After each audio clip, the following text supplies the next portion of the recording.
Hey YouTube, this is Dean making another vid. If you like my content, please consider hitting the like button. So please consider subscribing, as it is very much appreciated. Another, excuse me, I had a bit of trouble then. Another one in my have a look at series, and this one is probably my favourite user, big knife, Tops Power Eagle, old version, Tops Power Eagle 12. This is the 5160 version with the flat grind. There it is there. I have used this one quite a bit, done a bit of testing with it as well, chopped a fair bit. Yeah, it is a fantastic knife, and I suggest if anyone's looking at these, they do make a new version in 1095. They changed it from the flat grind. This features a full flat grind. They changed it over to a saber grind. Don't know why they did it. I think they got onto the best configuration in this old version with the flat grind.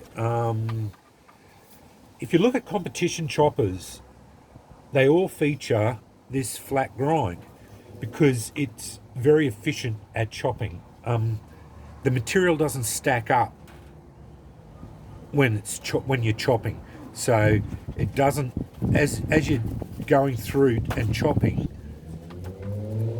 in the saber, it's quite thin behind the edge here.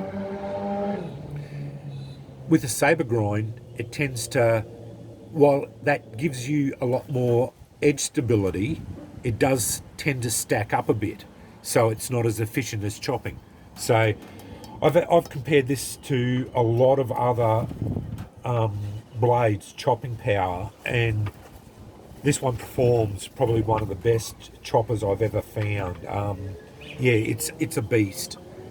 It's a chopping machine, and it's just fantastic. I can't speak highly enough about it.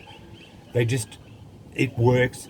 Really good steel for it, 5160, really tough. I think they've hardened it to about 58 Rockwell, which is fine for this, and easy to sharpen. It just overall,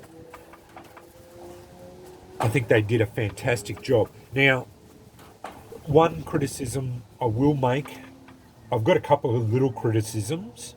The sheath is crap.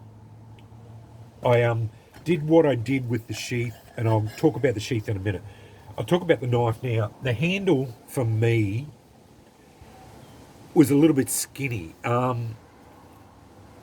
They also put a lanyard, which was just shock cord through here. So it had two holes here and two holes here, and you had a lanyard that went there. So basically you slipped your hand in to this shock cord that went around there, around your hand here. So if I can get it there. So you had shock cord going across there. It was functionally useless. I pissed that off straight away because it was useless.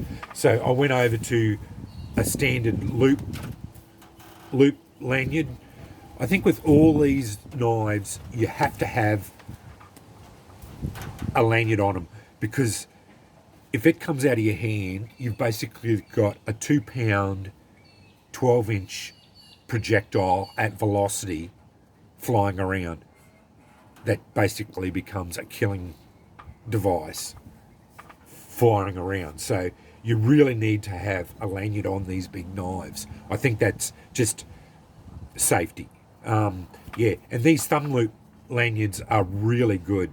It doesn't take long to loop up. It becomes second nature. You loop up, and it's really good just for safety purposes. And yeah, it works really well. But that was the first thing. That lanyard was useless. They also cut out here and thinned it right out. And for me, it was very thin in the grip here. And with my big hands, I just felt it was too skinny in the hand here. So basically, I filled it out with chemoform, and I've thickened it right up, especially up here, up the top here, right up here. And it works really well now. That was my only criticism with with this grip. It didn't feel right in the grip there. I will admit also with the micarta handles, it did seem to transfer a little bit of vibration. That's going to happen with just about any type of solid handles anyway, unless you're going to put some sort of rubberized grips on these things. They're going to transfer a lot of vibration in under heavy chopping, and this is what this knife is designed for. It's a chopping machine. That's what you're going to do with these things anyway. They're good slices. Fair enough with the flat grind. You can do slicing with them. You can choke up and slice here. No worries. But and this blade shape, the combination of the bolo and the kukri type combination blade shape is very versatile. But this is primarily a chopping machine. That's what it's designed for. So yeah, like 12-inch blade, weighs 2 pounds. This is what you buy these knives for, is for chopping things down, and it's a paragon chopper. That's what this excels at, and you have to do something about the handle vibrations and thickening it up if you've got size hands like mine. And I think that is a quick and simple solution to this. Once you do that, you will find it transforms this knife into a almost perfect large chopper. And this blade shape, this leaf blade shape, is fantastic. I rave about this knife, and I'm a fanboy of it. Tops got onto this style, this shape, and I make no apologies that I love it. This is a fantastic knife, and I'm so glad I got onto it. It's just a great knife, and I'll never get rid of it. If I had to pick one knife, that if I had to run out into the bush and be just one user that I would be with for the rest of my life, this would be the one I'd have. This would be the one I'd take out. It's that good for a big knife, like a big chopper, and for a dual self-defense chopping bush knife. This is the one I'd take, because it is that good. It's a fantastic knife, and that's a big call, I know, but that's just my experience with it. The sheath, I went silly with it.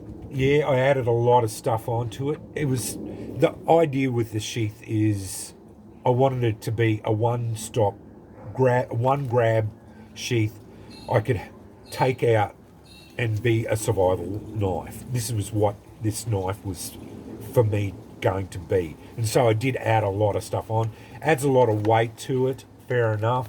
That's a valid criticism, but it's got a lot of gear on it. It's got fire, the ability to hold water. I've got so much gear in there, and I added a little Forkeven WM1 on there to add the extra versatility onto it. Overall, the sheath is adequate, but it's not the best sheath that they could have done. It's I don't know why they went on with these Cordura type sheaths. They could have done a lot better with them, especially for the price you pay for these sort of knives. I think they're close to $300 now. I'm not exactly sure. It's been a while since. I think I paid $220, $250 when I was buying it. I'm not sure now, but yeah, I think they are a $300 knife now. And the older version, I would pay $300 for it it's that good. If you can find one, I'd definitely buy the old version over the new version any day of the week. I think the change in steel to 1095 was probably a mistake. 5160 I think is a better steel for this knife, and the saber grind I think was a mistake completely. That I could live with the change in steel, but I don't think the grind was right. But anyway, that's personal opinion only. Tops can do whatever they want. They're a big company. They'd probably be selling heaps of them anyway. But anyway, if you like the saber grind one, you do you. But I've put this up against saber grind knives, and this one out-chops them. So yeah, and I would happily put it up against any saber grind knife, and I reckon this one would outdo them. But yeah, talking about the sheath, I don't think it's as good as, you could put a Kydex sheath and then put a couple of pouches on it and do a lot better. But that's, yeah, anyway, yeah, I do get excited about this knife. You can probably hear it in my voice. I am a big fanboy about this one. Yeah, it's a very, very good knife. But yeah, it does have a few little hiccups. Granted, no, there is, unless you get a custom knife built to your specifications and are working very closely with the custom maker, you're not going to have a knife that is perfectly suited to you. So yeah, like this is a production knife, so yeah, of course it's going to have a couple of hiccups. It wasn't built for me, but and they got to make it to a price point, so I can understand that with the sheath and that, like obviously they tried to keep the price down a little bit with the sheath, I think. But as you can see, I've added a fair bit of stuff on it, and it would certainly achieved what I wanted it to do. I've got a lot of fire and cordage. I've got other stuff in there. I've got little top saw. I've got the water container on there. I've got a lighter at the end there, matches. I've got all sorts of stuff on there. I've got other stuff in the back here. Yeah, I've got plenty of stuff in there. I've got a whole list there of the stuff there. I don't want to take it all out. It'd take me an hour to put it all back in there. Anyway, that's just another look at probably my favourite big user, the Tops Power Eagle 12 old version in 5160. Anyway, thanks for watching.